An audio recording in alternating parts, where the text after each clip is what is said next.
জুলাই বিপ্লবে শহীদ পরিবারের পাশে আমরা বিএমপি পরিবার। এর ধারাবাহিকতায় এবার বরিশাল বিভাগের ৩১টি পরিবার পেল আর্থিক সহায়তা।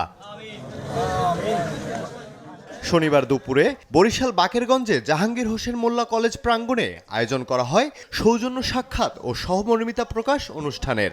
বিএমপির ভারপ্রাপ্ত চেয়ারম্যান ও আমরা বিএমপি পরিবারের প্রধান পৃষ্ঠপোষক তারেক রহমানের পক্ষে আর্থিক অনুদানের চেক হস্তান্তর করেন দলের সিনিয়র যুগ্ম মহাসচিব ও আমরা বিএমপি পরিবারের প্রধান উপদেষ্টা রুহুল কবির রিজভী আহমেদ।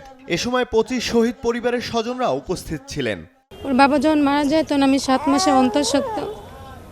আমাদের অনেক স্বপ্ন ছিল, আমার বিয়ে হয়েছে মাত্র ১.৫ বছর। আমি এই সন্তান নিয়ে কি আমার দাবি যে আমরা কিভাবে চলবো, আমাদের সংসারটা যেন সরকার। এখন বিএমপি আমাদের পাশে এসে দাঁড়াইছে, বা ভবিষ্যতেও যেন আমাদের পাশে থাকে। হতাহতদের পরিবারকে পুনর্বাসনে সবসময় পাশে থাকার আশ্বাস দিয়েছে আমরা বিএমপি পরিবার।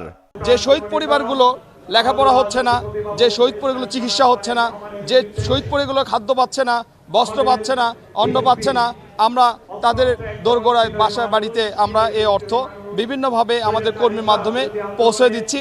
অনুষ্ঠানে প্রধান অতিথির বক্তব্যে বিএনপির সিনিয়র যুগ্ম মহাসচিব রুহুল কবির রিজভী বলেন, শেখ হাসিনার দোসর সিন্ডিকেটদের ধরা হচ্ছে না বলেই বাজার নিয়ন্ত্রণ করা যাচ্ছে না। চাল বলেন, চিনি বলেন, আটা বলেন, ডাল বলেন, কাঁচামরিচ বলেন, পেঁয়াজ বলেন, প্রত্যেকটির দাম বাড়ছে।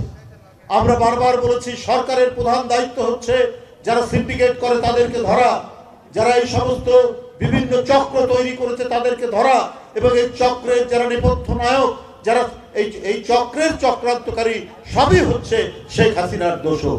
দেশের বিরুদ্ধে ষড়যন্ত্র রুখতে ভোটাধিকার নিশ্চিত করার দাবি জানান বিএনপির এই নেতা। জনগণের ক্ষমতা জনগণের কাছে ফিরিয়ে দেওয়া। Desk report, news 24।